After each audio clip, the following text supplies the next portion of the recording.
Okay, so communication skills, how, when, and whom to write.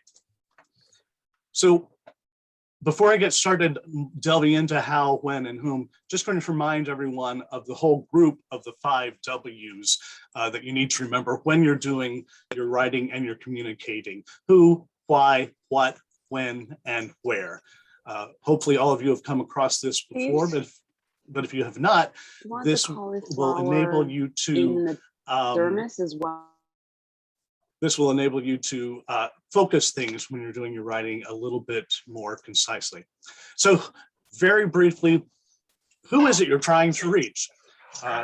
There can be any number of answers to that question. It might be individuals with thalassemia. And when you're thinking about who you're trying to reach, the more specific you can be, the better. So if you're trying to reach individuals with thalassemia, you may need to also consider the age of the group you're trying to reach, their geographic location, the form of thalassemia they have, their cultural background, their financial status, any number of other factors. Anything that you can do to make your writing resonate with people specifically is better. So if you have the opportunity to really gear your message toward a specific group, it's going to be more effective.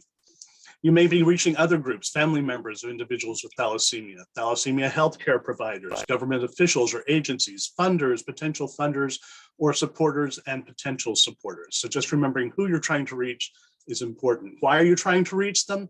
Maybe you've got to share some important medical information. There's a survey or a poll or a questionnaire that you need to get out there so that you can get information, either for yourself, your organization, or for another organization, or for the thalassemia community as a whole. Maybe you need to inform them of an upcoming event, ask for money, ask for support, build a community, or express concern or support for something going on in the community. Again, there are thousands of whys, so knowing why you are doing your writing is important. What are you trying to tell them? What's your message? And here we come up to go with the 5 W's, we have our 5 C's on what you're trying to tell them. Be clear, be concise, be considerate, be colorful, and be call-oriented. By considerate, by the way, we're not necessarily talking about being polite. What we're talking about is taking into consideration factors about your audience that are important. So this might include their education level. This might include their cultural background. Could include their facility with the language you're writing in. And when we say be call-oriented, the call is the call to action, so that when your audience has finished reading what you are writing to them, they know what it is you want them to do with whatever you have told them about. Where will you distribute your message? There are literally thousands of options today, thanks to the internet. Social media, and I won't go into social media really at all in this speech because Dr. Connolly is going to be speaking about it. But you've also got postal mail, whether it's a letter, a newspaper, brochure, email. There's a difference between sending a mass email and sending emails to individuals, and dozens of other options from live meetings to Zoom meetings. When should your message go out? A lot of that's going to depend on deadlines that you've got, which may be self-imposed or may be imposed by an outside force. And you may also, particularly when you're doing something with email or social media, need to be considering the time of day, the time of month, or the time of year. So just wanted to go over those basics very quickly. So how the writing. Okay, before you start, I find that usually most of the writing or most of the work that I do when I'm writing actually happens before I sit down and put pen to paper or start striking a keyboard. Not everybody works the same way, but for me at least, I find that I need to have done a lot of work before I sit down and start trying to get things started. So why are you writing? What is it that you want to accomplish? This is very basic, but a lot of people forget this and feel like I'm just going to sit down and get things going. So clearly define your goal or your target and your audience. And the better you can define them, the more specific you can be, the better your writing is going to be. If your goal is to educate recipients about thalassemia, that's good. If it's to educate recipients about the need for blood for thalassemia patients, that's better because it's more specific, it's not as broad. And if it's to educate recipients about how their blood donation can save the life of a person with thalassemia, that is even better. Now, in some instances, your goal cannot be terribly specific because you are talking about a very broad topic. But in general, the more specific you can be in what it is you're trying to accomplish, the better. Also, before you start writing, you need to know what your requirements, your limitations, and your obstacles are. This ranges from everything from when is it due? What are the deadlines? How fast are they? If you're not working just for yourself, what's the approval or the rewriting process? Who do you need to submit it to after you have written your first draft or your second draft? This will have a big effect on when you get started with something and how long it takes you to get through it. Where will it appear and how will it be distributed? If you're writing a message for Twitter, that's going to be much different than if you're writing a 10-page article for a medical journal. So knowing how it's going to be distributed and where it will appear will have a big effect on not only the length, but also the style, the tone, and other factors. What research is required? Does this already exist? So very often I find I have to write something that in some form at least already does exist, meaning that maybe this is an article on chelation. And maybe there are 3 other articles on chelation that are already written that are very similar to what I'm going to be doing. So I have to ask, is there a valid reason to do this, to reinvent the wheel as opposed to just reprinting something which we've already written? And sometimes there is. Sometimes it's a reason which is nothing more than, well, you know something? Someone was interested in providing funding so that we could write this article, and I have to fulfill that requirement. But hopefully there is something of a more creative or substantial nature in it. It may be that there may be an article that I've written 3 times on chelation, but I've come up with a way of presenting it that I hadn't thought of before that will make it resonate more with the audience.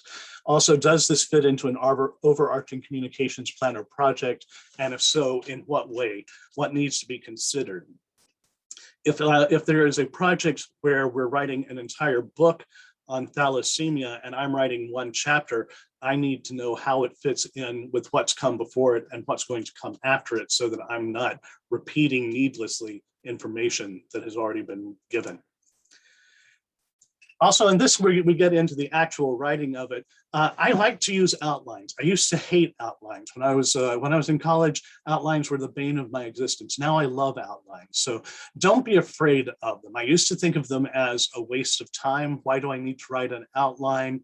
And I do find out that I think for me and for a lot of people, even when we don't set down an outline on paper, we hopefully have an outline in our head. We hopefully already know I'm going to go from A to B to C to D, but it still helps to put it down so that you can take a look at it and see where there may be flaws, see where you maybe need to get something phrased a little differently in the way you're going to present things, or it can help you to see this is a point where I'm going to need to spend more time than I would necessarily spend on it otherwise.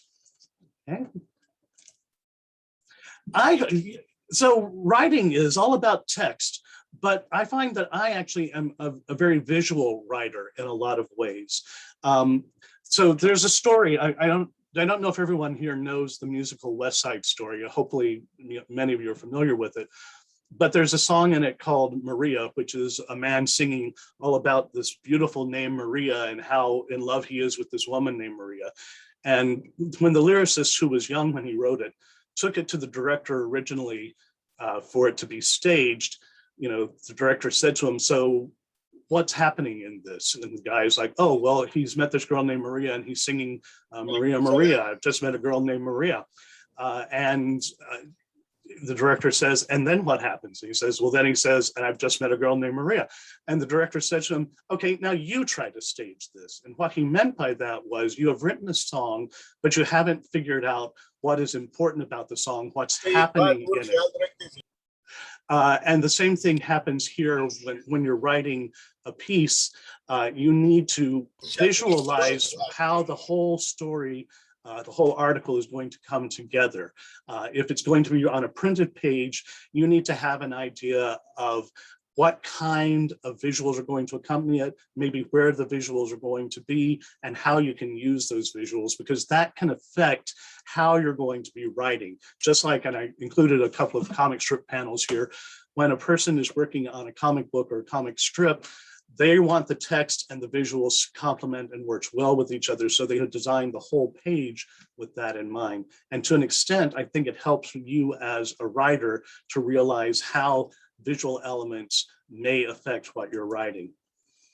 And again, here we get back to the 5 C's that we talked about. Be clear, keep your message in mind always. Know what that message is and make sure that what you're writing is supporting that message and no other messages. Sometimes you have more than one message in a piece, and that's okay, but you don't want to have extraneous messages in there that don't have anything to do with what you're working on, which leads to be concise, include only the necessary details that you need, be considerate, be sure the message will resonate with your audience, be colorful, include the details, the language, the images and phrases that are going to engage the reader and work to directly involve them, and be color oriented, let them know what they need to do next. I'm rushing through this because I know I'm coming actually to the end of my presentation.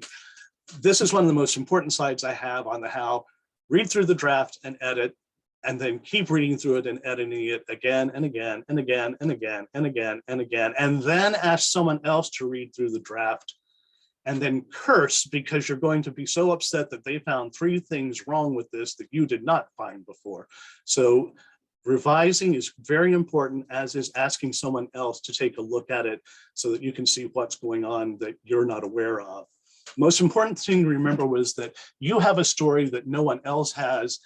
Even if it's not a story about you, the way that you tell it, the details that you choose to include and the details you choose to leave out makes it your story as well. If you're going to write about 2 people and you decide to say that Craig Butler cooperated with Bob Ficara, that's a little different than if you say that Craig Butler worked together with Bob Ficara or Craig Butler acquiesced to Bob Ficara. And anything that you write, sharing that story can enrich the lives of everyone who reads it. When we get to the who, anyone and everyone who can or should be part of your efforts is your who. And it's going to change from message to message, from article to article, because you're not always writing to the same person or group of people. One of the things that is very helpful to do is to assess your database, to identify the strengths and weaknesses so that you are reaching more people in a more effective fashion. So who and what areas are strongly represented in your database? Do you have a lot of patients in urban areas, healthcare providers with significant thalassemia patients, national government leaders and agencies, and funders and supporters with a natural link to thalassemia? And who and what areas could be more strongly represented in your database? Maybe you don't have so many patients in rural areas. You don't have healthcare providers with a small number of patients or local government leaders and agencies, and you don't have funders and supporters without an obvious link to thalassemia.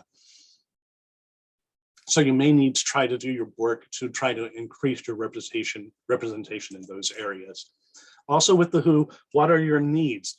Is your need to better communicate with one or more of your target audiences, or is it to reach one or more of the target audiences that could be more strongly represented in your database, or both? Doing that for both can be very tricky. So again, the more specific that you're able to be, the better your work will be.